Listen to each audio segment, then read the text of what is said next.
রাস্তা দিয়ে যখন যাচ্ছিলাম দেখি অটো রিক্সা ও ইঞ্জিন চালিত রিক্সাগুলো পুলিশে ধরতেছে, কিছু রিক্সা গাড়িতে উঠিয়েছে।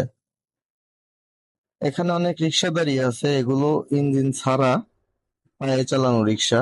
আর পুলিশে ধরতেছে হচ্ছে ইঞ্জিন চালিত রিক্সা, যা সড়কে অনেক সময় দুর্ঘটনার সৃষ্টি করে থাকে। এদের চালানোর সময় কোনো হুঁশ থাকে না।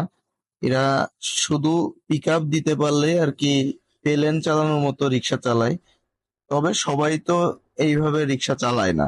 কিছু লোক পায়ে চালানোর ক্ষমতা হারিয়েছে বা পায়ে চালাইতে পারে না, তারাই ইঞ্জিন রিক্সাগুলো চালিয়ে থাকে।